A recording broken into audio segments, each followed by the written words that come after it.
Hey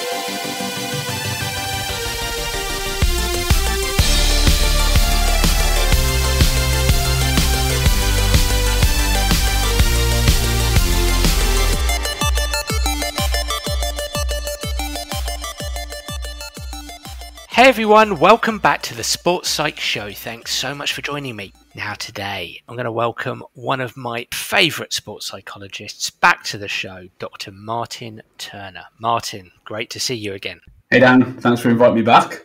Really excited to have you on. It's been some time. I think you were a guest, like episode 4, 5. I think it was 5. Yeah. Yeah, very early days. It's been some time since you've been on, so remind us who you are and what you do. Yeah, thank you. So I'm Martin Turner. I am a reader at Manchester Metropolitan University, which means I guess, well, I don't guess, I should know what I do, shouldn't I, really? I suppose I'm mostly doing research, doing a bit of teaching and, consultancy work here and there. And really in this area of rational emotive behaviour therapy, I've been a practicing sports psychology for, probably 15 years now or something. And people can kind of go back to the original podcast we did, I suppose. I don't know if I talked about where it all came from, but, as a practitioner, trying to figure out, as we all are, trying to figure out ways to work, how to strengthen my provision. At the time, I was working in a non-league football team. I was trying to figure out how to practice and how to really deal with some of the issues that were cropping up from players. And REBT was this thing sitting there, ready to be used, ready to be trained in, without a great deal of evidence in sport and without a great deal written about it. So I started to use this thing and realised that it just provided just a great framework. The philosophy embedded with it seemed to ring true within the context I was working. Started to understand it more and more, and that kind of led me onto kind of a research path as well as an applied path, and it's mostly what I teach now to students. So that's kind of, I guess, my background in relation to REBT, I suppose. Well, really fascinating stuff, Martin. And I know that when you came on in episode 5, we had a good old chat about REBT. And for all those listening in, that, Martin, is Rational Emotive Behaviour Therapy. That's right. It's a mouthful. But it's very powerful. And it's I know it's such an important framework within psychology. And, I'm super keen to talk more about it. But before we do that, you've got a book out. It's called The Rational Practitioner. And just to say, everything we talk about today, we're going to shape this so that coaches can potentially think about, philosophize on, utilise everything that we talk about today, right? Because I think, am I right in saying The Rational Practitioner, is it more a book for sports psychologists than coaches? I would probably say so, yes. I mean, I suppose that's the voice that I'm trying to use in the book. Yeah. But I think it's certainly applicable for coaches. There are tools in there and things they can use. But yeah, I think you'd be accurate in saying that it's probably more leaning towards a practitioner perspective, absolutely. But for any coach listening in who has a keen leaning towards sports psychology, it's quite a good book to really get a really good understanding of the kind of language and frameworks that psychs might use when working with players, or even just getting a basic grasp of utilizing some of the tools, the techniques, the framework itself themselves as coaches. Yeah, absolutely. I've tried to do two things really. One of the things is sufficient depth. So how deep can we go with this idea of REBT? Because it is quite a deep concept. It opens the door to philosophy. It opens the door to emotion science and things like that, But then it also takes a step back and says, okay, well, how could we utilize this in practice? How can we utilize this in the actual live environment? So that's where I would give examples and also, I don't think people have done this before, but actually link REBT to established ideas that many coaches would be familiar with, like psychological skills training, like emotion regulation frameworks they might have come across in the past, to really start to help people to understand that REBT is actually quite a broad idea. There is a specific way we can talk about REBT, which we might use as, say, psychotherapists or doing very specific REBT work as a sports psychologist, but actually it's quite a broad framework, and it does allow us to maneuver within it to apply many, many psychological skills. It's really interesting. So I remember you tweeting something not long ago, actually, around the link between mental skills training. And just to say, the first thing we'll do is we'll get you defining REBT so the audience get a keen grasp of what REBT is before we dive deeper. But I remember you mentioning this relationship between mental skills and REBT. And it's funny, this morning I actually messaged a coach and said something along the lines of best possible game. We're this weekend, let's aim for our best possible game. I'm not saying that is REBT, but it has a bit of an REBT element to it, best possible game, rather than that insistence of must win, must win, must win. Hey, come on, best possible game. Well, what does that mean to you as a coach? What kind of language can you use? Why might we use that language? Because I do think that, because I talk about mental skills all the time, but I think they're completely synonymous with psychological frameworks like REBT. I think I'm constantly banging the drum of rationality with relation to performance and competitiveness and stuff. So I'm right with you there, mate. No question, just an affirmation. Thank you. I mean, yeah, when we think about psychological skills training or mental skills training, we think about where that came from. We really have sort of the cognitive behavioural therapies of the 50s and 60s to thank for that stuff. Now, REBT was the original cognitive behavioural therapy, the original CBT. Now, for those listening who aren't aware of CBT, maybe they've heard it and don't fully know what it is. This is really one of the dominant forms of psychotherapy that people would experience when they go for psychological help. It's a really highly evidence-based approach. It's based on the notion that there's this connection between the way that we think, the way that we feel, and the way that we behave, and therefore manipulating those things, altering those things can help people to get out of their suffering and move towards their goals, And that's where we get psychological skills training from. It's part of that family. I suppose what I'm arguing in the book is that there is a way that we could use REBT as it from its cognitive behavioral roots and integrate it within psychological skills training, so that when you apply this stuff, you're not just saying, oh, well, it's REBT, here's this specific way of doing it. You're saying, well, it fits within a broader framework, a broader network of psychological help, psychological aid that I can give to this individual or this team or whatever mode you're working in, And talking about fitting REBT in, as you've kind of alluded to there, and I mentioned a couple of minutes ago, I mean, I think I'm doing this every day. I think coaches who sit down and talk to players and help them from an emotional perspective are probably doing a form of this in many respects. And when we first touched base in terms of, you have this book out and we wanted to unpack this, but as I said to you, absolutely, let's make this as open and as understandable for coaches as possible. Let's make this as coach friendly as possible. And I said, look, throw me 10 things, 10 points that we can talk about. And you actually threw me 13. It's Friday as we're recording today, so we've got Friday and we've got the number 13. So I'm not too sure if that's good or bad luck or whatever. But it wasn't intentional. No, I'd only just thought of it actually. But this gets released on a Monday, so that might ameliorate any bad omens. So you sent me these 13 wonderful sort of statements, if you like, that we can riff on, and feel free to link this back to your brilliant book, The Rational Practitioner. So number one, negative emotions are not all bad. What feels like a controversial start there, Martin. Surely we've got to be positive thinking and loving each other for teamship and for high performance, but you're saying negative emotions are not all bad. Talk to me. Yeah, so this is a really core REBT idea, I suppose. It's this notion that whilst negative emotions might feel unpleasant, and we obviously kind of don't want them, they're unpreferred, they're not really all that bad. And in many ways, negative emotions can actually aid our striving towards our goals, no matter what those goals are. So it's this confusion between things not feeling so good and things not being so good.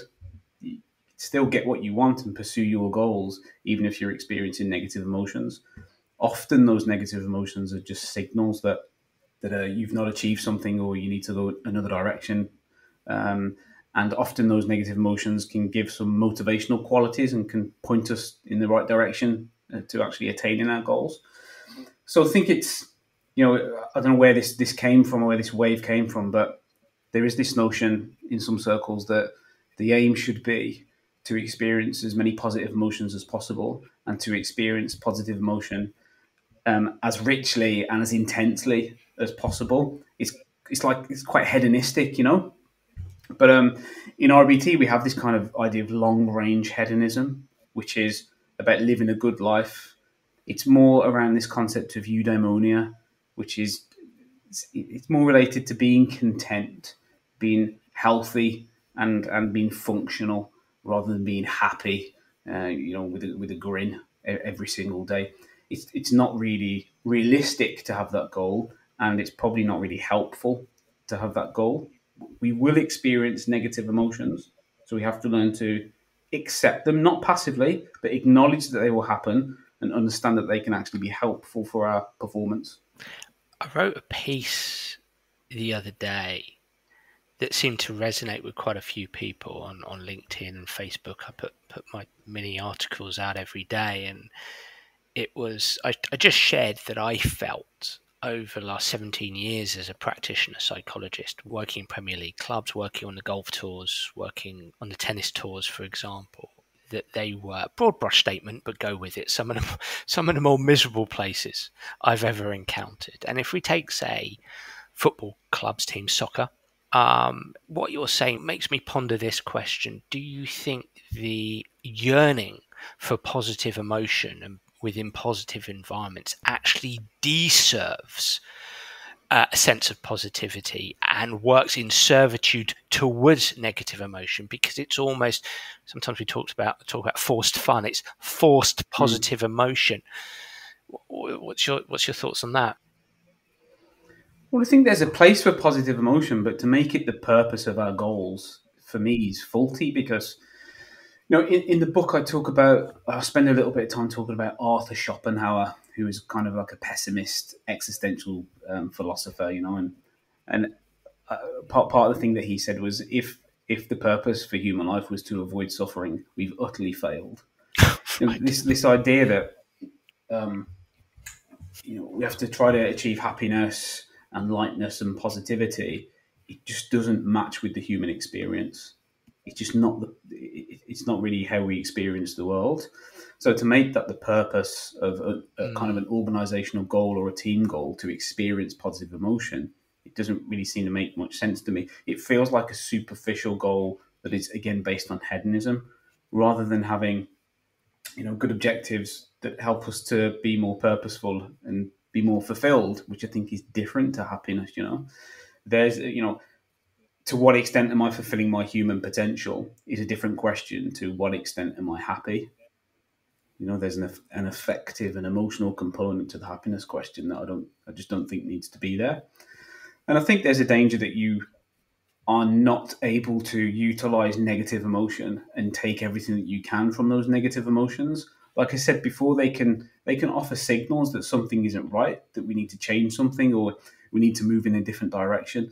And if we're not open to those negative emotions and we're completely wanting to close the door on those negative emotions in service of experience positive emotion, I think we miss those opportunities to really notice what's going on in our environment and be reactive to that in a good way, in an adaptive way. Do you think, therefore, the rush towards positive emotion in some of the performance environments I've spoken about there, again, particularly in sort of elite and developing elite team sports, is the suggested relationship between positive emotion and high performance? And I'm sort of leaping ahead to your list of 13, and number 7, you've got pragmatism the heart of a high performance mindset. So I don't know if I'm putting two and two together and making five here, but I wonder if that's a keen link onto that you've only got to scroll down, or at least on my timeline, scroll down Twitter not that far to find, basketball coach or NBA coach, MLB coach talking about the importance of a wealth of positive experiences and effort and energy and awesome attitudes. And here you are kind of going, well, we're going to, positive emotion is important and part of this, but we're going to experience negative emotion. And also here in your points, you're suggesting to me that pragmatism, actually, that lies at the heart of high performance mindset. Are we getting that wrong about a high performance mindset? But it's not all positive, positive, positive. Well, I think there's two things there. I think what I meant to say, or what I was really trying to echo, was to make positive emotion the purpose of those goals. It doesn't make much sense to me. Now, of course, we want people to experience positive emotions, but they should come off the back of progressing, doing things well, having achieved something unexpected happening. Sometimes that's where we often derive some of our happiness. I can only, a good example of this is when I teach a lot of students and have seen a lot of students graduate over the years. I've worked with lots of athletes who have achieved great things, and I've been lucky to be part of that journey. But almost never is their kind of response to those achievements happiness. It's relief, and then it's anxiety about repeating that success. So if the purpose of you achieving those goals is to experience happiness, then you'll fail. You won't achieve that happiness, because it's not. I don't think it's something that can be aimed for. I think you experience it as a result of doing good things and developing and really having social utility, is giving to people and having some sort of use as a human being within some sort of community. I just, so my point there, I guess, isn't so much we don't want people to experience positive emotion, which I appreciate isn't how you interpreted it. I just want to be clear on that. It's not so much that, it's more that I don't think that's an aim. I think that's a difficult aim to achieve, and I don't think if you just want to be happy, then there's loads of things you can do that makes you happy that isn't anything to do with achieving things and learning and developing and having social utility. Lots of things that you can make you happy in the moment that serves almost no other purpose. So if that's your goal, you can go and do those things. In terms of the pragmatism argument, if as a performer, if as a coach, for you to get yourself into the right mental state for performance, you've noticed that it's feeling positive that gets you there, then of course you would do that, because you want to be pragmatic and use the things that work and not use the things that don't work. I think that if you're the kind of person who goes into a game and it's this negative emotion that you actually derive some value out of and actually helps you, then I don't think you should go and change that to be more positive. I think the pragmatist in me, and as a practitioner and a researcher, when we look at the data that we have, I think it's more around, there isn't one single path to get you ready for the game. And if you want to feel positive, then I can help you to understand how to get there. And if you want to feel negative, then I can help you to understand how to get there too. It's got to be right for you. And we don't have a panacea. We don't have the answer, really, do we, Dan, around this is exactly how you should think and feel before you go into that game.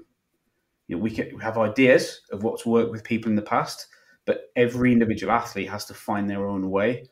And that could be a really positive emotion. It could be really negative. It could be nothing. I work with lots of athletes who say, I don't feel anything before I play. I'm just fixated on it. I'll go into it and I'll do what I do and I'll come off the pitch and that's that. So it's the pragmatism side, which is nested within REBT as a core component. I think serves us quite well in that context, I would say. So in that perspective, if what would your advice to a coach be when they're considering taking a pragmatic approach in their communications with players going into, let's say, games, for instance? Is it to actually just observe and ask questions about certain behaviours and feelings, emotions, and meet people where they are and go with that, to not change or correct a certain course? I think it's to understand from, as you develop experiences, is to start to collect that data for yourself, Yeah. just from what you observe and contextually, and having conversations with players and learning to understand them better. I think you understand what that each individual player might need going into a performance, or during a performance, or post performance. Yeah. And I think you really good coaches that I've worked with are able to utilize that. They're able to weaponize their understanding of athletes in order to get the best from them across different situations, and that might be on an individual basis. So it's a very humanistic approach around understanding each athlete, understanding what their needs are in terms of communication and what gets them to where they need to be, but also then at a team level, understanding how to communicate that's such a broad brush that it doesn't turn anybody off and it doesn't overly turn anybody on. And often that the classic is the pre-match team talk, and having been involved and sat in many of those things, often the best team talks are the ones where the coach gives very good information, very precise information about the game plan. The ones that I've been in that haven't gone so well are the ones that are overly emotional, because straight away you've lost some of the room. Actually, when you talk to athletes, a lot of the time what they want is good information, clarity around what their role is today. So we'll have a team meeting, then the coach will pick off individuals and say, look, today, this is your job. This. And I think that's what works better, rather than this jump towards positivity or this jump towards negativity. I think it's more information that those coaches often are using. And if we dwell on that team talk challenge, we're talking about positivity, negativity. Does that dimension of intensity come in as well? Because you've talked about potentially alienating certain players in the room. If you raise your intensity as a coach, your intensity of communication, if you like, your intensity of behaviour, can that alter things? Can that alter perceptions in the room for players? Do you think you can lose players there? And that's where, again, you've got to strive to be as pragmatic as you can possibly be across the dressing room. Yeah. Well, it depends what you want. If say, for example, at half time, we're in the game and we really shouldn't be.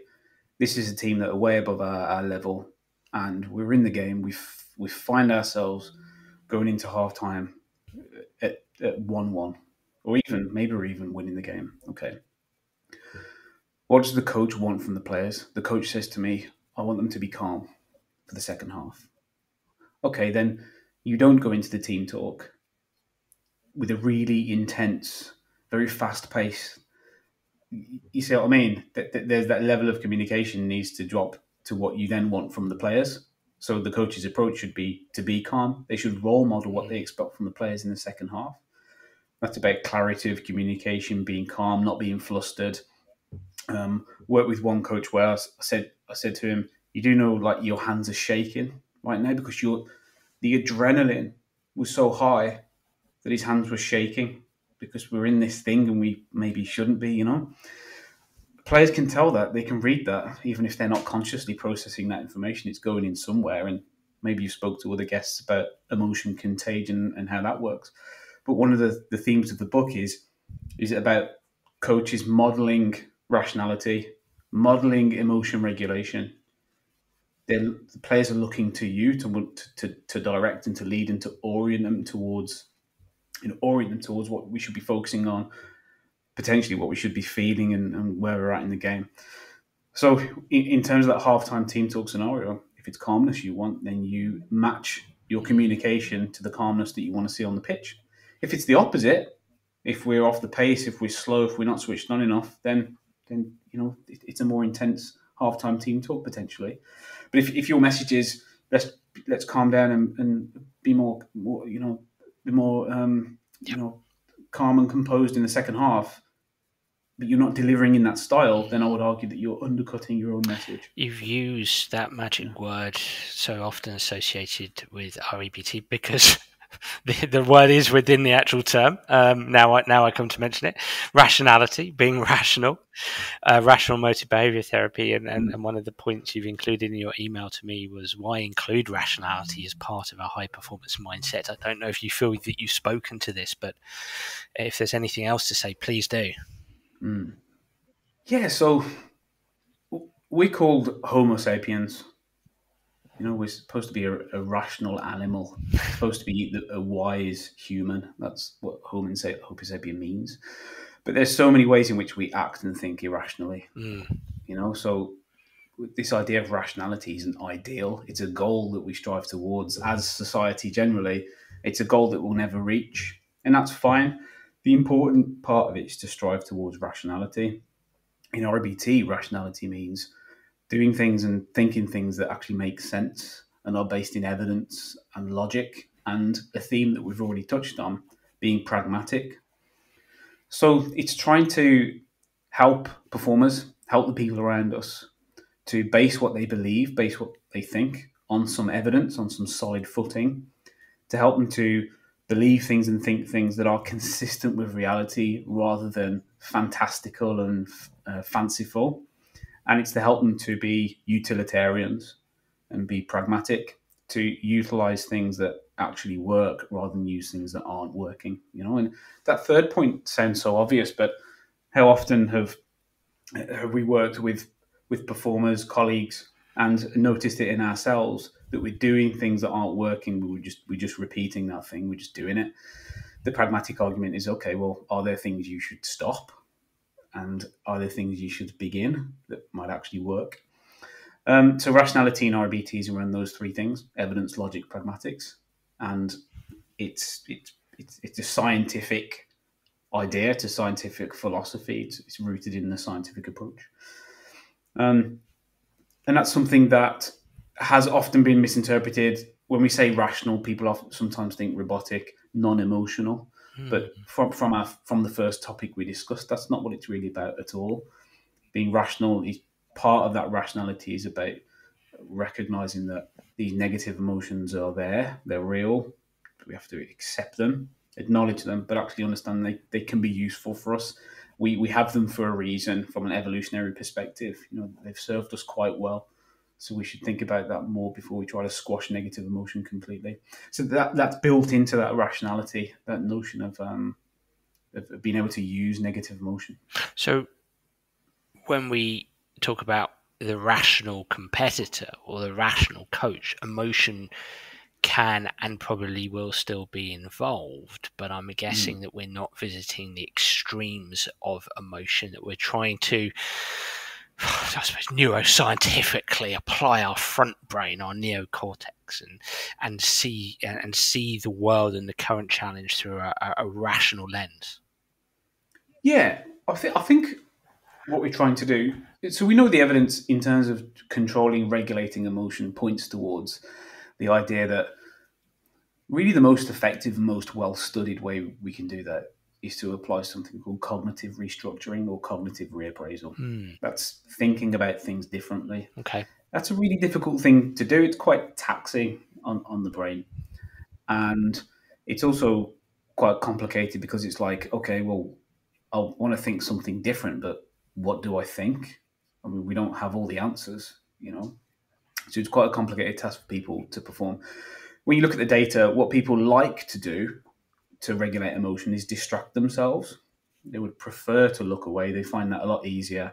And it's very effective, It's just not really much of an option in performance.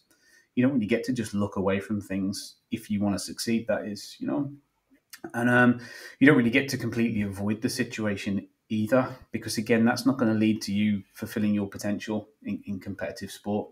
Or, as a coach, you can't just leave the touchline and be done with it. That's it's not going to lead to anything good, I don't think.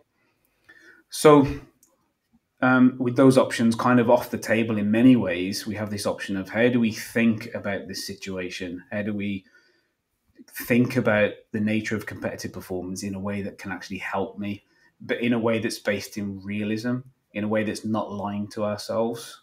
So I can give you an example. So Please. say as a coach, you're looking at the players and you're thinking, oh, just so angry because these players just don't like me, they don't respect me. So as a psychologist, I might say one of the options I could take is, of course they like you. Where's the evidence that they don't like you? And is it logical to say they don't like you just because you might be getting a few sly glances or something? You might have heard a few murmurs. And is it really helpful that you can say that to yourself, that people don't like you? What I'm doing there is I'm encouraging the coach to lie to themselves. I'm basically saying, the coach is saying to me, the players don't like me. And I'm saying, well, of course they like you.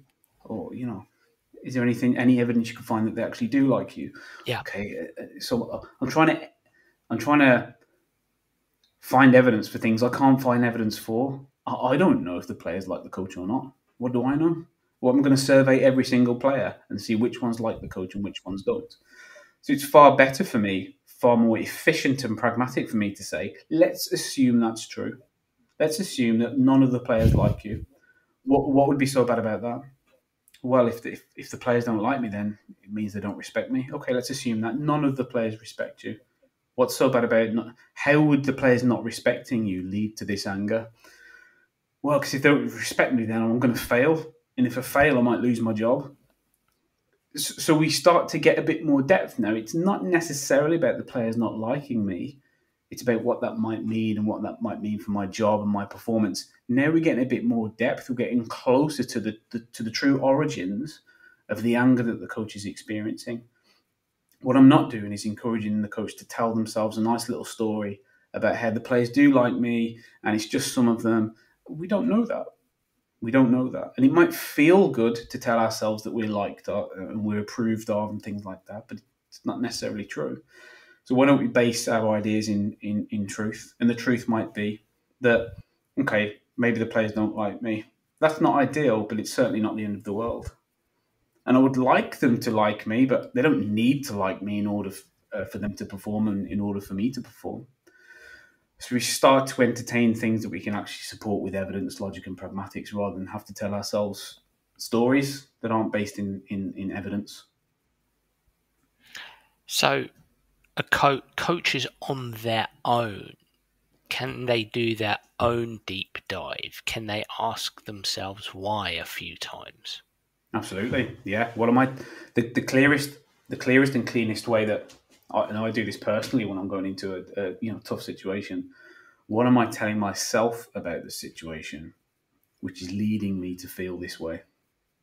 So, say you're going into a pressure performance. I remember going for my interview at Manchester Met, waiting in the reception area for the HR person to come down and collect me and take me to the interview. You're nervous. You're in a performance environment, and I'm thinking, what am I telling myself about this that is leading me to feel this way? Is there anything I could tell myself that might prepare me better for this performance? You practice what you preach. Physician, heal thyself. So you can absolutely do that. That's a very quick thing that you can do. What am I telling myself? And then if it's, something, well, nobody likes me, it's like, okay, maybe that's true. Maybe I'm in a situation where nobody likes me. What's so bad about that? Why is that generating this anger? Well, it's because it might mean that I might fail. Okay, well, what if I fail? Oh, I'm going to let everybody down. Again, you're getting more depth. You're into that cycle, into that circle. You're constantly trying to ask yourself questions to get to the root of what might be happening. And then once you hit the root, you can then start to address it and break it down. And then hopefully start to think things that might help instead of hinder. If rationality lies understandably at the heart of rational emotive behaviour therapy, when might irrationality be good? Well, from what we know, it seems to be that you can absolutely get away with irrational ways of thinking when the pressure isn't too high. Say you're in training, or say you're in a situation where you're really trying to push yourself in a practice scenario. It might be that irrational language just pushes you over the line. just get you to where you need to be. You might get the extra rep in, might get you to the ball that tiny bit quicker, But what we do know is that when you're under pressure, having those irrational thoughts tends to undercut performance. So actually, irrationality, it's not the case that all irrational utterances are completely bad. That would be a very non-REBT thing to say. It is more the case that irrationality can come and go, and you don't have to take every irrational utterance seriously. For example, if I say, I've had such a terrible day, and somebody says to me, when you say terrible, what do you mean? I might say, well, okay, I don't mean terrible, I just mean very bad. Okay, but I've said terrible there, not because I have this deep-rooted belief that it's terrible. I've said it because it's just something to say. And often, one of the reasons that people start to develop more and more irrationalities in their language is because they're reinforced when they're irrational. Let's take my example of coming home from a day's work and saying to my wife, I've had a terrible day. She might then say, what's happened? Put her arm around me. I might get some sympathy and support. So I'm more likely to use that language again because I got what I wanted from that situation potentially. So we are reinforced to use extreme language in that way, but often we just use it, we don't really believe it. So it's possible that you could use irrational self-statements, irrational self-talk in a way that is motivational and gets you to where you need to be. And then as soon as that moment's over, you abandon that irrationality because you don't really believe it. You're just being a pragmatist. You're just using it for a specific purpose. And then you're abandoning it as soon as you possibly can. So what I'm talking about there is this idea of doublethink, which is a George Orwell term for believing two contradictory statements at the same time.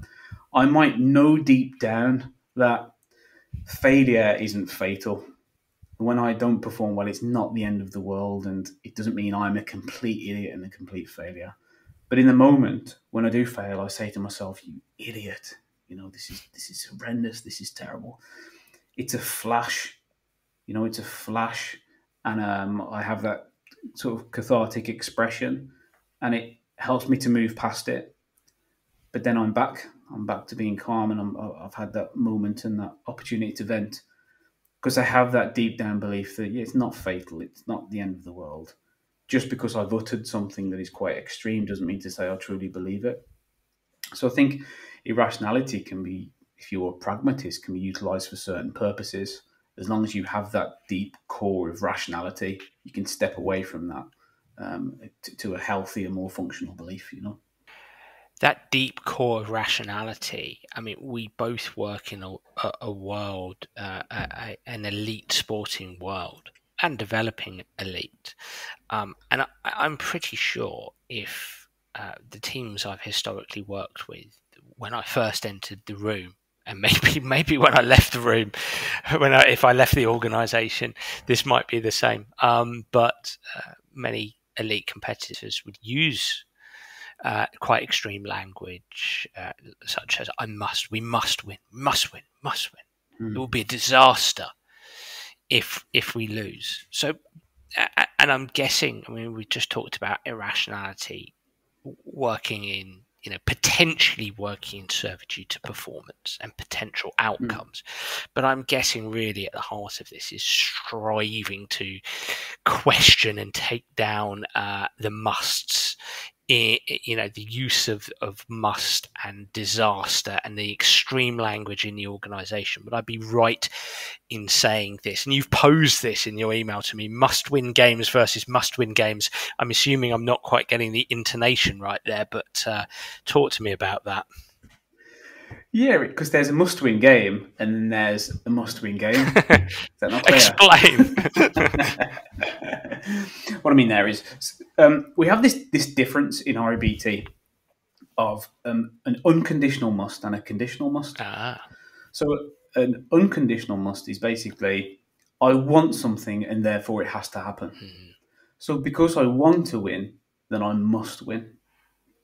A conditional must is where we base a condition on that must. So to win 3 points, we must win. That's just logic. Yep. I cannot challenge somebody if they're being logical, So the danger is that we walk into these performance environments and challenge every must. most of those musts are conditional. To win this game, we must work hard. Well, that makes sense to me, so I'd have no reason to challenge it.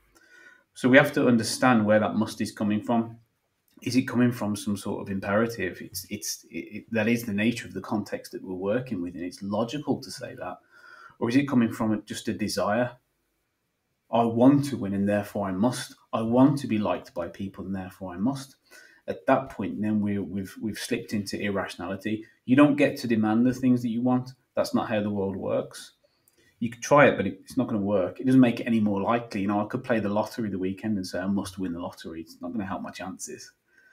But if that must is attached to a condition, then that's where it can actually work well for us, because it's clean and it's clear. The word must is very effective, in our language.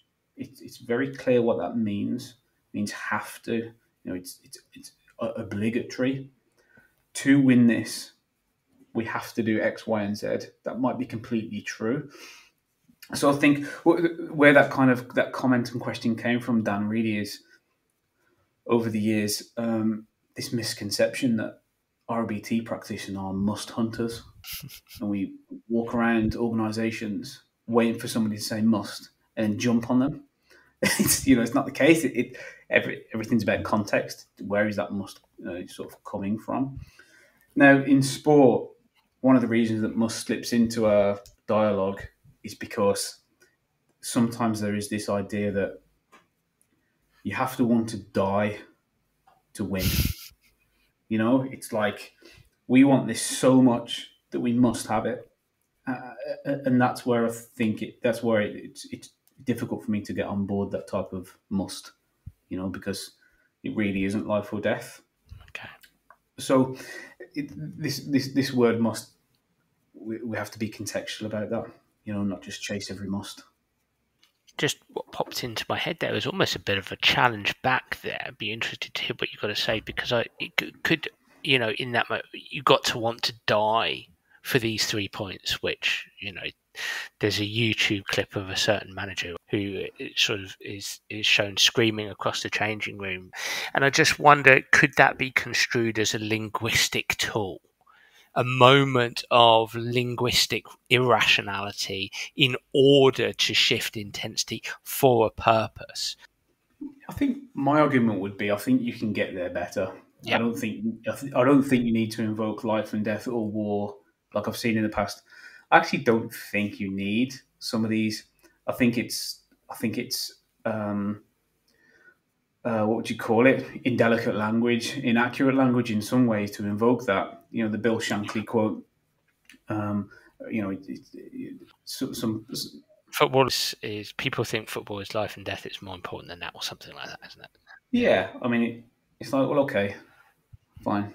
It's not, but so it's like we're trying to make sure that we protect players at the same time. So say you have a player who really, really believes that it is life and death, and they've had coaches and interacted with people that have sold them this story, and they truly, truly believe it, then I would argue that that's going to be at some sort of cost, and usually it's at the cost of their psychological health and well-being. I'm not sure if you can operate within that context for a long time with that belief intact and kind of survive the adversity of an elite sporting career.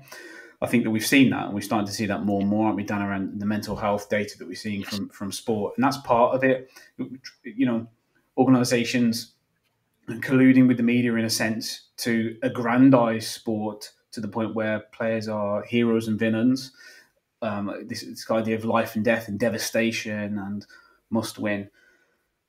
Yep. I'm not sure if it's worth the cost. Yep. And one could argue that in the moment it can fuel performance anxiety and performance stress. Yeah, if you can utilise that for your performance, then great. My argument is use whatever you want to use, as long as you deep down really understand that that's what you're doing. You're using language to trigger something, to move something forward, but deep down you have this core belief that is separate to that.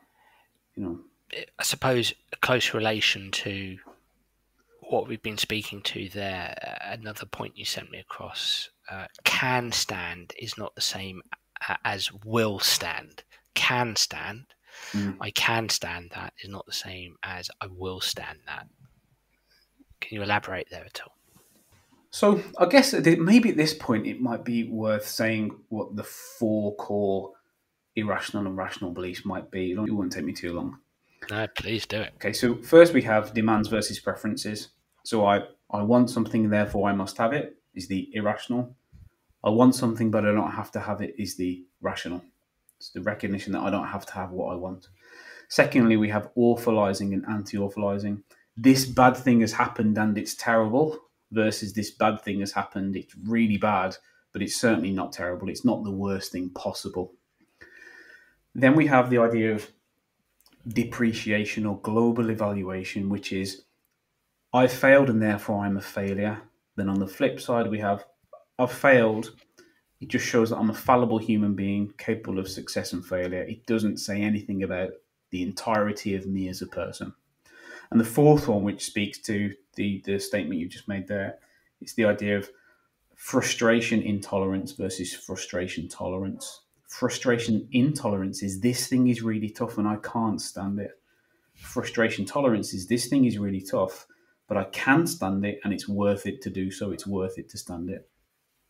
So my comment there around can stand is not the same as will stand it, is that can stand is a declaration of confidence.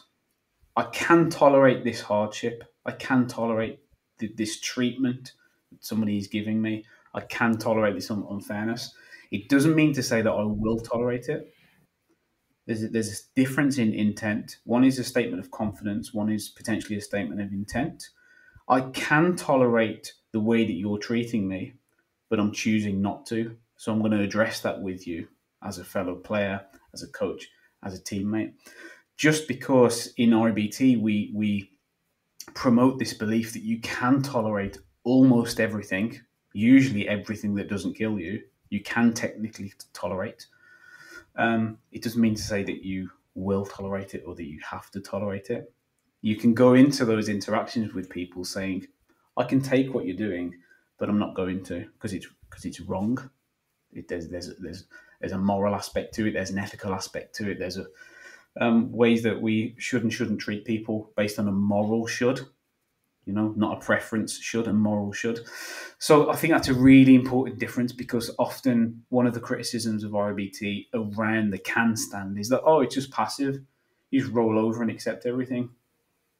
No, I can tolerate it. I can deal with this thing you're putting me through, but I choose not to. I'm going to fight back. It's a really important difference, I think. There's nothing about REBT that's passive. It's very active. We actively accept, not passively accept. We acknowledge and say, that's reality. Now here's what I'm going to do. We don't go, oh, well, it just is what it is and I just better leave it alone. So that's kind of what that statement is about, if that makes sense. No, it absolutely does. It I suppose the specifics of that make me think of sporting environments and what people have to put up with or can put up with, will put up with, to use your language there.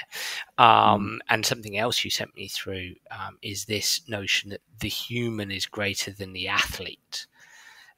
So I suppose a close relation a little bit to what you've been speaking to there, but we talk so much about the human being, putting the person first before the player, before the performer.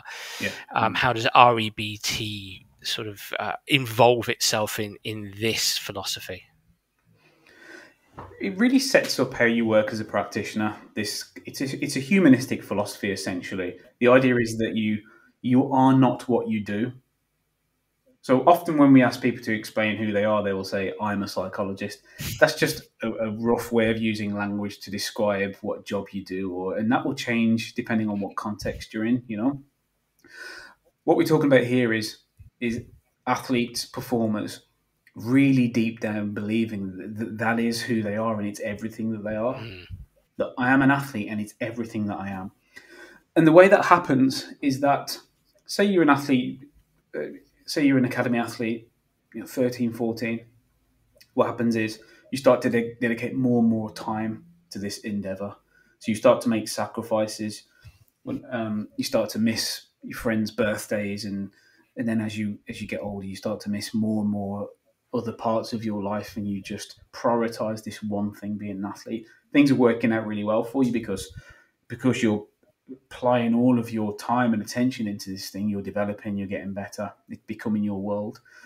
And then you start to get that feedback. Your performances start to improve. The coach has got really good things to say about you. First team manager might give you the nudge to train with the first team. It's all going well, and this is all because you're sacrificing things and you're developing. This is just one case. It doesn't all happen like this.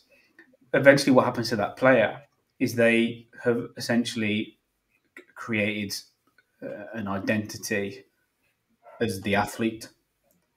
That's who they are now. It's the athlete. They're not a human being who plays sport. They're an athlete, and there's a big difference between those two things.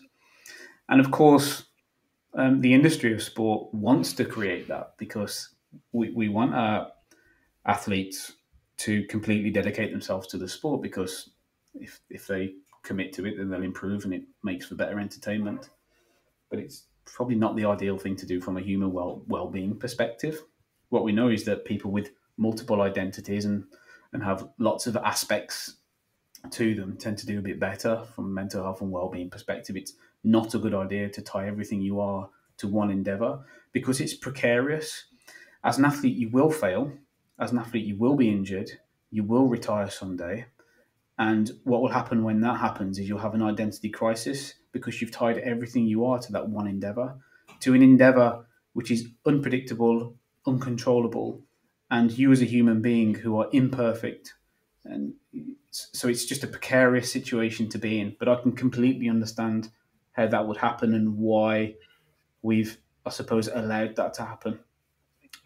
So the human more than performer idea is that work with the human being, not just the performer.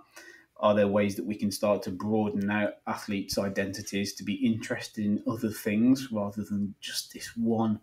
They're being taught to be obsessed with this thing and be very precious about that thing.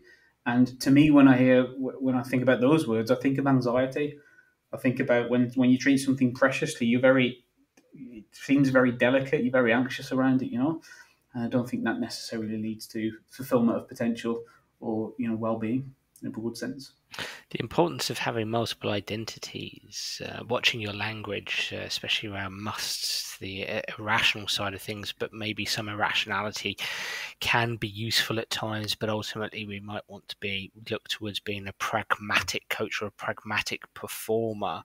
One other thing you said to me here revolves around a staple of sports psychology and perhaps coaching intervention, that's goals and goal setting. And what you've said here almost feels sacrilegious. Having a goal invites suffering. Get yourself out of that one, mate. Surely not. Surely we've got to have direction on our journey. We've got to have a destination. Of course, actually those following 2 points are really fundamental to my argument here. As human beings, we're a mobile species. Yeah, we have to move. We have to move forward somewhere, so we need to know where we're going. So goal setting is absolutely fundamental. And even if you don't wrap it up in the term of goal setting, we know that people pursuing their values is an important part of being a human being. Yeah. And we are a goal-driven species. Now, because we're limited and because we're imperfect and because the world is unpredictable and uncontrollable and uncertain, it means we'll fail and we'll suffer. We'll suffer pain, we'll suffer failure, we'll suffer poor treatment, we'll be rejected. So just merely having a goal invites suffering because we'll fail. The easiest way to avoid suffering is not to have any goals. And that we know where that ends up. That's nihilism, and people end up suffering anyway because they have nothing to them. So I think you have to consider that reality and be proactive about how you might want to deal with that suffering. if you have a really important goal that speaks to a value, you have to understand that you will fail and you'll have barriers and you'll experience negative emotion and you will suffer. And to be prepared for that and to fortify yourself against that with, obviously I would say rational beliefs in the context of this conversation, but there's lots of ideas and principles and beliefs that you could harness that can help you to deal with the inevitable suffering of life. I mean, it's just a truism of the human condition. We will suffer, and a big part of why we suffer is because we have goals. We try to move towards the things that we want, and we won't get them easily, especially if it's an important, meaningful goal. If you're a competitor, the person you're competing against isn't just going to let you achieve your goal. They're going to stop you in any possible way to achieve your goal. So, and you'll suffer because of that. I also think that when you think about how emotions transpire, and we've spoken about negative and positive emotions, we tend to experience positive affect when we get the sense that we're moving towards a goal. We might get that thing, and then when we do get that thing, we might experience some positive emotion, some happiness, some relief potentially. And then on the flip side, when we have an important goal and it doesn't feel like we're moving towards it, or we have a barrier and a setback, that's when we often experience negative emotion. It's a signal. It's a signal that I'm not pursuing in the way that I want to be pursuing. And if I'm irrational about that, if I then say, I really want this goal, but it's not happening and it's terrible, it's the end of the world, I'm a complete idiot and I can't stand it, then you're going to increase your suffering. Your suffering is going to be worse, and it's going to lead you towards behaviors and emotions that aren't helpful and healthy. But if you say, I really want this thing, it's really important to me, but I've got this barrier. Okay, it's tough, but I can stand it. It's bad, but it's not the end of the world, and it doesn't make me a complete idiot. It just means that I'm somebody who can fail. I'm just a normal human being.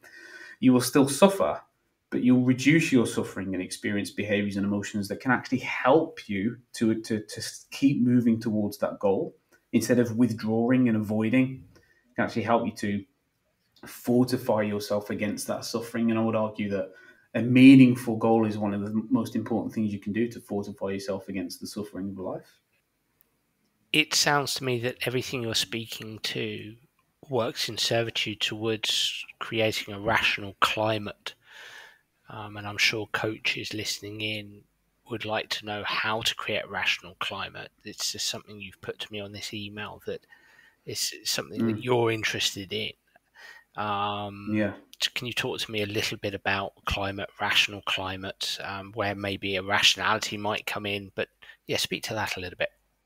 Absolutely. So more recently, been inspired by some of the guys in sports psychology that have been researching climate. Colleague I work with, Paul Appleton. Also, Andy Hill up at York came out with something, the perfectionistic climate.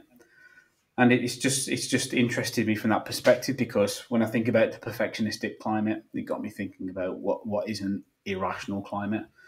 What is a climate in which the individual is perceiving irrational signals from everybody around them. And when we think about the environments that performers are performing within, okay, that's part of it. The training venue, wherever you train and whatever environment you interact with day to day in terms of your club or team, but also parenting, also the media, also friendship groups, obviously social media coming into that. To what extent is the individual picking up on, or to what extent, even if they don't consciously pick on them, but they're sinking in somewhere, these irrational signals of devastated performances and defining yourself completely by what you do and must succeed and demanding that you get the things that you want. To what extent are they faced with these things in their daily interactions with the media and with people? To what extent are those being internalized and then coming through in beliefs and then enacted upon through behavior and emotion? I mean, an easy example here is, say you're a young athlete, you're with mom in the car, and mom's driving down the road, and a car just completely cuts her off, and she just hits the roof. Becomes really angry and aggressive and swears at the driver. Understandable in some ways, But the child, if that happens repeatedly, the child is starting to learn that what happens to you automatically causes your emotion. And we know that tends not to be the case. We know that it's partly the way that you think about that situation that generates that emotion, and it's partly informed by what you believe and your schemas, these deep beliefs that can inform your perceptions and inform those moment to moment thoughts. So, can we, within that performance climate, model rationality? Can we model good emotion regulation? Are coaches able to externalize some of the things that's happening when they're running up and down the touchline, going crazy at the referee? Can they talk to athletes and say, in that moment, I was telling myself this, and this? Because if they can do that, they're communicating to their athletes that it wasn't the referee that caused my anger. It's what I told myself about the referee that was causing my anger. And there's a massive difference there, because players can control, and I know you're going to challenge me on the word "can control" here, because I've seen some of your tweets about this. Players, it's possible for players to have more control over their emotions if they can grasp some of those internal things, rather than look towards the environment and try to change everything around them to alter their emotions. It's possible for them to utilize these internal parts, such as beliefs and thoughts, in order to regulate their emotion. Yeah, and just to clarify, you kind of have spoken to my my beliefs on this, in as much as I think perhaps historically coaches have talked too freely about, or in too simplistic terms, you can control your attitude, effort, and energy. And I think only the word "take" needs to be injected into that sentence. Athletes you can take control of your attitude, effort, and energy. Yeah. It won't. I mean, I think this speaks to everything you've been saying for the past hour. It won't necessarily be easy, and you will experience a range of emotions, and that's okay. And some days will be tougher than others. But I think perhaps historically, where in discourse it's just been too simply said, I think so. One of the points I make in the book, and I spend quite a bit of time on this actually, around, okay, look, you have a goal. You're not going to achieve your goal straight away. So there's going to be some negative emotion to be regulated. And you've got to regulate it, because unregulated negative emotion doesn't lead anywhere good. So you've got to regulate it in some way. Society regulates our emotions to an extent.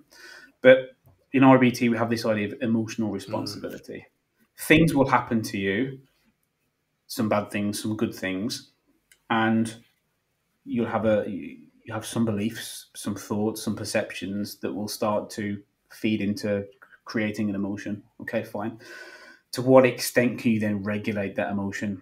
What parts of that process can you pull levers on in order to take charge of that emotion?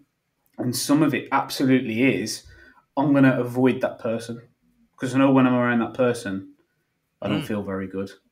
That's an option. Okay, I'm going to distract myself. I'm just not going to think about that thing, and I'm going to try to have other thoughts that distract me from that situation. That's an option as well. Another option is, when I'm in that situation, I'm going to try to get myself out as quickly as possible. Another option is to control my emotion, is to apply some breathing or muscular relaxation to control the symptoms of all that.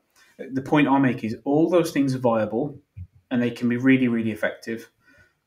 My issue is, most of that stuff is based on avoidance. So I'm not gonna be in the room with that person because they don't make me feel good. You've avoided them, and we know avoidance just feeds more avoidance. It doesn't really help you to address that situation. Removing yourself from a situation, absolutely remove yourself from a dangerous situation if you need to. I'm not saying don't do that. But if the point of removing yourself from the situation is to manage your emotion, then again, you're avoiding. And therefore, when you're in that same situation, the emotion will come back probably more intensely. The same with distraction. If distraction is the means through which you're regulating your emotion, if you're not engaging with that situation, then you're probably not going to take what you need to from it. You're reducing your capacity to learn from that situation, if it's dangerous or not, for example. Controlling the symptoms, the ship's already sailed, the horse has already bolted. You're now experiencing emotion, and you're having to fight fires to calm down. The argument I make is that if we can manage our beliefs, and if we can have that that cognitive reappraisal, that change in thought, that's the thing that we can really take more control of more often. And it doesn't rely on me avoiding things and distracting myself and having to fight fires. It's just a more applicable and more effective way to regulate my emotion, which is why there is such an emphasis placed in REBT and lots of my work around that cognitive aspect, because it doesn't rely on me avoiding. It doesn't rely on me distracting. I can actually engage in a situation and shape my own thoughts. And in REBT, we shape our thoughts around reality, and then I can regulate that emotion more effectively. And you want people, athletes, in challenging moments. For example, I've had a really bad morning, got some bad news, feel lethargic and flat anyway, had a bad training session yesterday, and I turn up to the basketball court this morning, and my coach all term has talked about you can control your attitude, effort and energy, which what listening to you is actually quite a complex web of beliefs and various other cognitions. To do that quickly, that requires a great deal of skill. You've got to do that. You're suggesting do that quickly to be able to engage in approach behaviour, to approach the challenge rather than avoid the challenge. And I suppose I'm challenging what I perceive to be perhaps the popular version of self-regulation within certain coaching circles, that it's just, you turn up to college and the college coach says, hey man, you can control your attitude, effort and energy, and I don't want to see anything otherwise. Well, hang on. That is complex and tough and challenging and down to tough skills and competencies that you've neatly articulated in a few minutes, and tough to get and takes a long time and may never be mastered. Well, I think it comes down to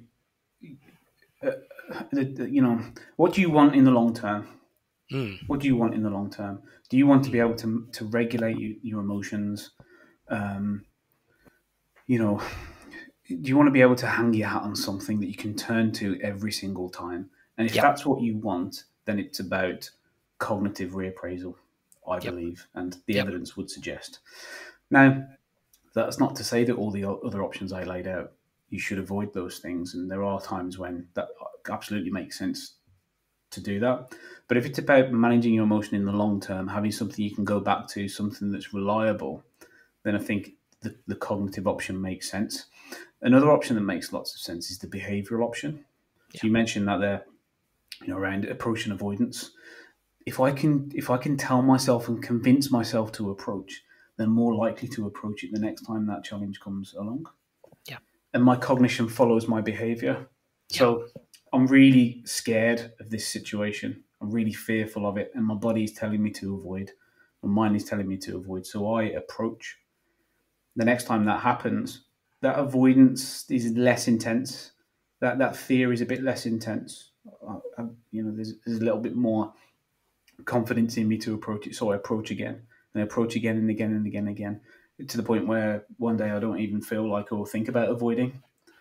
So the cognition is led by the behavior, and it's this web that I think I spoke about earlier in our conversation. This CBT based interaction between thoughts, emotions, and behaviors. We don't always have to go for the thought first. No. The behavior first can work really well, particularly in fast moving performance situations. An example I would use is, worked many years in futsal, and it's such a pressured environment. It's so intense. Emotions can get really intense. And one of the things I would say to players is, when you have a bad interaction with a referee, just crouch down, adjust your shin pads, turn away, change your focus of attention, and away you go. Now, you could make the argument that's a distraction technique to regulate the emotion. Absolutely. Just because I practice REBT doesn't mean to say all of the solutions I have for athletes are all, okay, approach the referee, now question yourself, what am I telling myself about the referee that's causing me to feel so angry, and try to reconstruct. The game's gone.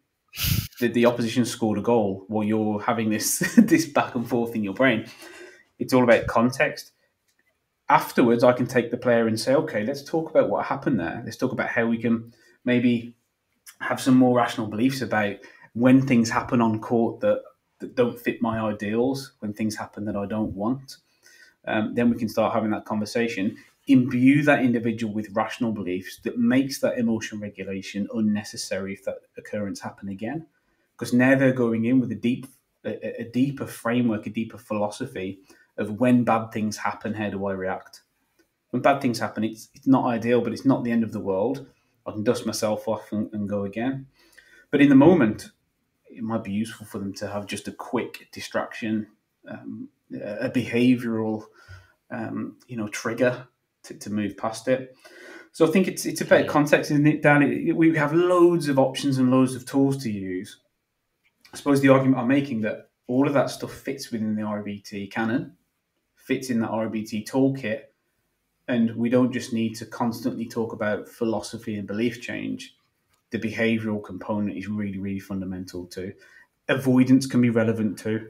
Depends what situation you're in. It might be the best option to avoid. I'm not saying that if you're accosted by somebody and there's a threat of violence, that you would stand there and go, what am I telling myself about this situation that is making me so scared? You get out, don't you? Or you prepare for some sort of encounter. So I certainly am always conscious of coming across like, it's how you think and stuff, but that really, it's a big part of RBT, but it's not everything, and it's certainly not the way that I practice. Well, it's absolutely fascinating, and so much of our conversation today has been about helping people think more rationally, perhaps feel a sense of rationality if we're talking about affect, feeling. And I suppose my last question comes in line with the last point that you emailed me, and that's this: if my athletes are more rational, you're sort of posing this from a coach's perspective. If my athletes are more rational, they won't care about winning. If my athletes are more rational, they won't care about winning. That sounds like something that's been posed to you before a few times. So, to close things here today, I mean, I don't know, Martin, that seems like a fair thing to say. Well, look, if you're not impassioned about winning and you're just rationally thinking all the time, then really, can you really care about winning? Does that matter? What's your thoughts there? Yeah. Well, this is where some people would conflate irrationally using extreme language and must win, and it'd be the end of the world if we didn't. They conflate that with motivation. The idea that motivation is some kind of unitary, singular, it's like a monolithic thing that goes from high to low. Like I'm either have low motivation or high motivation. But we know that's not the case, don't we? We know motivation is multidimensional, and there's lots of different motivations people can have for any number of goals that they might set. So what we know from what we've done is that the rational beliefs of, I want this more than anything. This is the most important thing in the world to me, but I don't have it. I don't have to achieve it. I don't have to have it.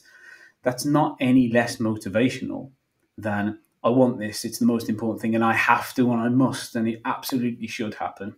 It's not less motivational. We're just talking about different types of motivation. One being a more kind of intrinsic, based on what I want, based on what I want to do, more autonomous type motivation, and the other being a more self-pressured, external, looking inwards, kind of controlled motivation. Now, for performance, as I said before, there is an argument that controlled motivation, that type of self-pressure, could get you to where you want to be in the performance situation. But the data suggests that long term, that's not going to be very healthy or helpful. And this idea of being more kind of autonomously motivated, being intrinsically motivated, thinking about, am I expressing my values? Are my goals meaningful to me as a human being? Will it help me to fulfill my potential? I think you're going to get a lot more legs out of that. And often you will hear this, and as I've heard it often, especially in football, your team A just wanted it more than team B. Well, if it was all based on how much we wanted it, then let's not bother playing the game. We'll just ask the athletes before the game who wants it more, and whoever has the highest score, we'll just give them the 3 points. Yeah. Performance is complicated and it's dynamic. it's so rich and complex, and this is why it's so hard to predict performance, and why psychology hasn't really come up with the key variable that predicts performance, because it's so complex and complicated. It's so individually specific. To boil it down to a unitary notion of motivation doesn't seem to make much sense to me.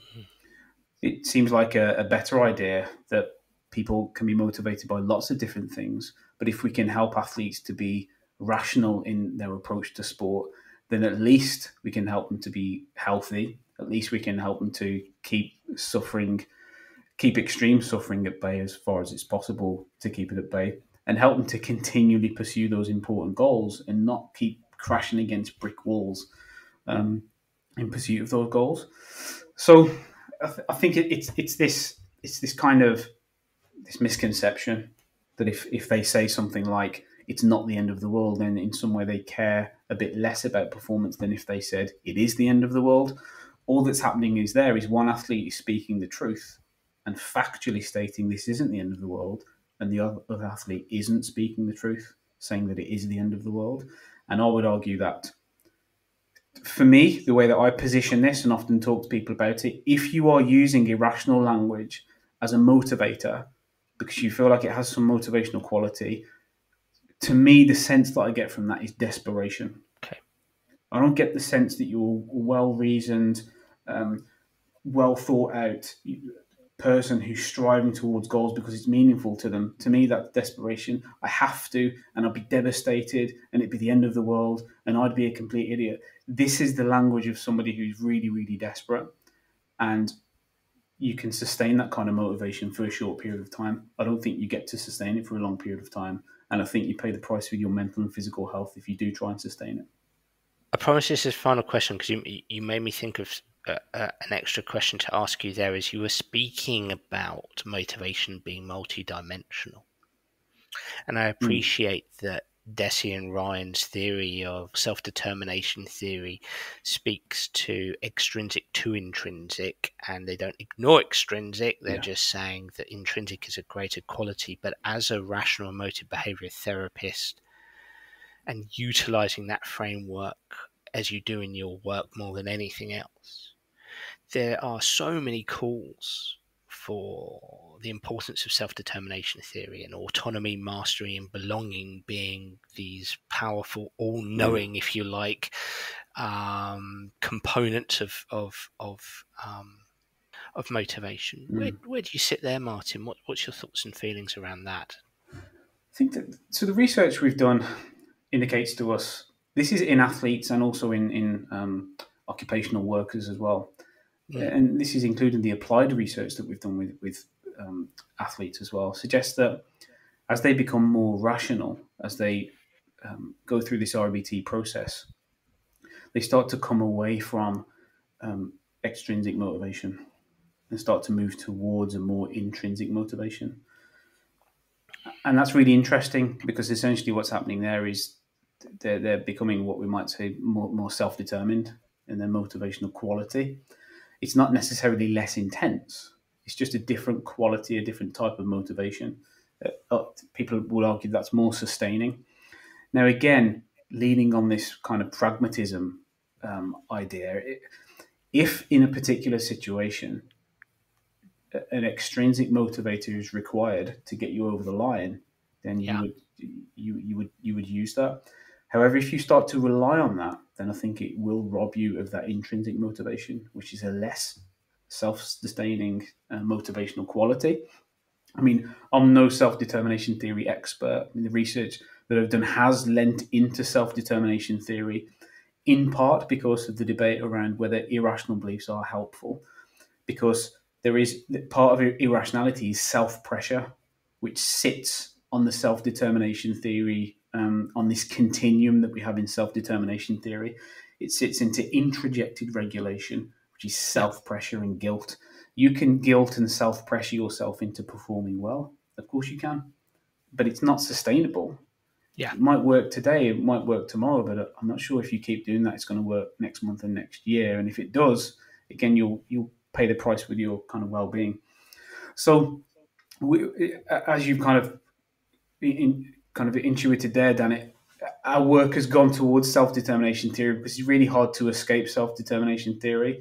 It just impregnates so much of the work that we do as researchers and as practitioners that me as a researcher and practitioner couldn't help but align REBT alongside self-determination theory. And that's something that we've done in 4 or 5 research studies, over the past few years.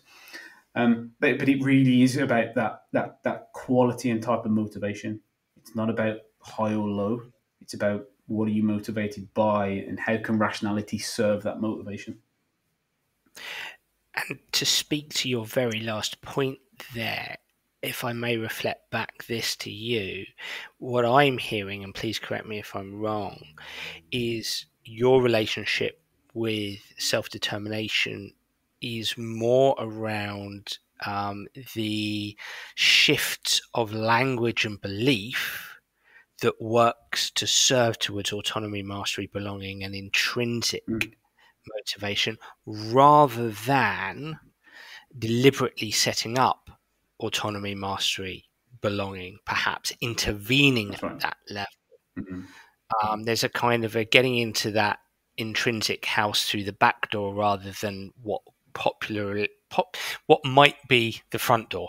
That's right. That's right. Not to say that I don't take the front door from time to time. Yeah. Because you can't resist, can you? It's such a clear framework for us to use as practitioners. It is. But what we've called it is rational engagement. It's engagement through rationality. It's rationally engaging. It's saying that this is really important to me and I want to succeed, but it's not letting it spill into, and therefore I must, and it'd be terrible if I didn't. It's making use of rationality to serve this more internalized, self-determined motivation. And following the REBT process and seeing that occur as an outcome rather than being the express reason as to why you would apply that REBT, it's just one of the outcomes that we're starting to see and starting to find. But absolutely would be trying to lean into those other elements because they just make so much sense to us as practitioners. But yeah, it's I guess something that we've started doing the past 3 or 4 years and came around because of that debate about is irrationality motivational. That led us towards self-determination theory. And as a practitioner, you're trying to be, one of the points I make in the book is this idea of theoretically consistent eclecticism. And that basically means, look, I'm a CBT guy. I think there's a relationship between emotions, behaviours, and cognitions. Now, that means I can apply many, many tools within that framework. Psychological skills training can fit within that. The basic psychological needs can fit within that, and lots of other ideas. I'm happy to have that eclectic approach as long as it fits within the theory. As long as I'm not straying away from the theory that I've kind of pinned my philosophy to, then I'm happy to do that. I'm not going to say it's REBT, so it's all about belief change. I'm not even going to entertain some of this other amazing work that's there, which we have lots of evidence for. REBT practitioners are scientifically based, we're evidence-based. We don't just ignore the evidence. So what I've tried to do in the book is bring these together, start to bring it together to see how, okay, well, here's where your psychological skills training sits. Here's where your emotion regulation theory might fit within REBT. Start to broaden it out so we can understand how to use it more holistically in a performance environment. Brilliant. Well, talking about the book, I know you will have tapped the interest of the audience, and I am a firm believer that this just isn't just for sports psychs. It's for everybody who has a vested interest in engagement and learning and competing in sport. And for those who want to dip their toes into the water of the kind of psychological frameworks that we might use and just become more invested in language and beliefs and human functioning factors like that. So where can people get hold of the book, and how can people find you, follow you, and potentially get in contact if you want to be contacted? So they can get the book from Amazon and most book retailers, most booksellers, but Amazon seems to be the best place.